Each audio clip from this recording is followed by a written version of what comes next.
प्रधान न्यायाधीश नियुक्तिको सिफारिसका लागि बुधबार बसेको संवैधानिक परिषदको बैठक बिना निष्कर्ष टुङ्गिएको छ। प्रधानमन्त्री पुष्पकमल दाहाल प्रचण्ड र प्रमुख प्रतिपक्षी दल नेपाल कम्युनिस्ट पार्टी एमालेका अध्यक्ष केपी शर्मा ओली बीचको गर्मागर्मी सवाल जवाफले प्रधान न्यायाधीशको नियुक्ति सिफारिस गर्न बैठक असफल भयो। लामो समयको छलफल पश्चात बसेको परिषदको बैठकबाट रिक्त प्रधान न्यायाधीशको नियुक्तिका लागि सिफारिस हुने विश्वास थियो, तर बैठक सारिएको विषयदेखि प्रक्रियागत विषयमा समेत एमाले अध्यक्ष ओलीले प्रश्न उठाएपछि प्रधानमन्त्री प्रचण्डले जवाफ दिँदै बैठक टुङ्गियो। बैठकको सुरुमै ओलीले शुक्रबारका लागि आह्वान भएको परिषदको बैठक किन बुधबार नै सारिएको भन्दै प्रश्न गरेका थिए।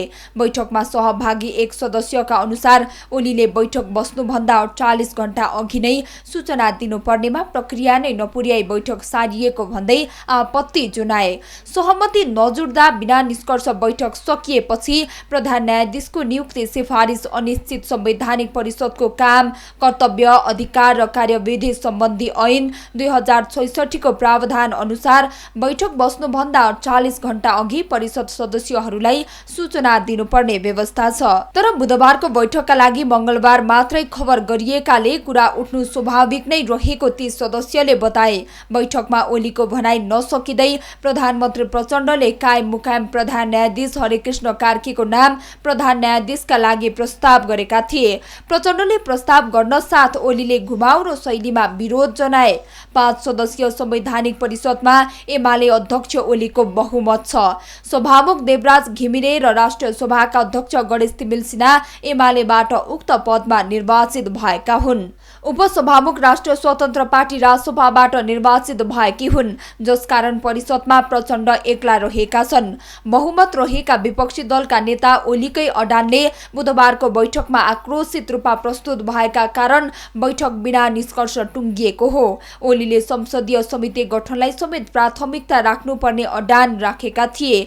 उनले संसदीय समितिहरू गठन नभएसम्म प्रधान न्यायाधीश सिफारिस गर्नु कुनै अर्थ नहुने भन्दै समितिका विषयमा पनि टुङ्गो लगाउन प्रधानमन्त्रीको ध्यानाकर्षण समेत गराएका थिए। संवैधानिक परिषदबाट प्रधान न्यायाधीशको टुङ्गो लगाएर सिफारिस गरे पनि संसदीय सुनवाई विशेष समिति गठन नहुँदासम्म प्रधान न्यायाधीशको नियुक्ति प्रक्रिया अघि नबढ्ने भन्दै सुरुमा समिति गठनका विषयहरू टुङ्गो लगाउनु पर्ने उनको भनाइ छ। ओलीले सो बैठकमा एजेन्डा र पूर्व सूचनाका बारेमा समेत आपत्ति जनाएका थिए। प्रधानमन्त्री पुष्पकमल दाहाल प्रचण्डले शुक्रबारको बैठक बुधबार बोलाएको र अरू एजेन्डा नभएको भन्दै प्रधान न्यायाधीशको नामको विषयमा मात्रै कुरा अगाडि बढाएपछि ओली आक्रोशित बनेका थिए। उनले संवैधानिक परिषद बैठकमा बाहेक सत्ता पक्षलाई विपक्षी दलको नेताको आवश्यकता पर्छ कि पर्दैन भन्दै प्रधानमन्त्री दाहाललाई प्रश्न गरेका थिए। एमालेले प्रतिनिधि सभामा प्रतिनिधित्वको अनुपातमा संसदीय समितिको आफूले पनि नेतृत्व गर्न पाउनुपर्ने माग गरिरहेको छ। यद्यपि संसदीय प्रचलन अनुसार सार्वजनिक लेखा समिति बाहेक अन्य समितिको हकमा बहुमतका आधारमा निर्णय गरेर नेतृत्व चयन गर्नुपर्ने अडान सत्तारूढ दलहरूको छ। तत्कालीन प्रधान न्यायाधीश चोलेन्द्र शमशेर जबरामाथि महाअभियोग प्रस्ताव दर्ता भएसँगै विगत 14 महिनादेखि सर्वोच्च अदालत कामु प्रधान न्यायाधीशका भरमा छ।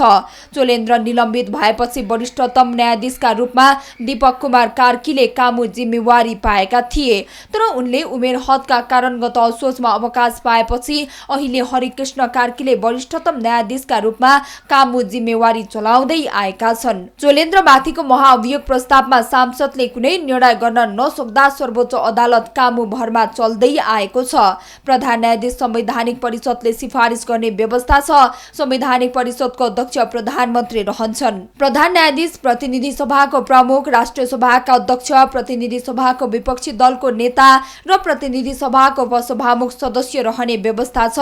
प्रधान न्यायाधीश नरहेको अवस्थामा कानून तथा न्याय मन्त्री सदस्य रहने संवैधानिक व्यवस्था छ। सरकार गठन भएको 4 महिना पुग्नै लाग्दा समेत सरकार आफ्नै आन्तरिक भागभण्डामै व्यस्त हुँदा देशको सर्वोच्च न्यायपालिकाले पनि न्याय पाउन सकेको छैन। सरकारले चाँडो भन्दा चाँडो लामो समयदेखि कामुको भरमा रहेको न्यायालयमा स्थायी प्रधान न्यायाधीशको टुङ्गो लगाएर जनजीविकाको पक्षमा काम गर्नुपर्ने विज्ञहरूले सुझाएका छन्।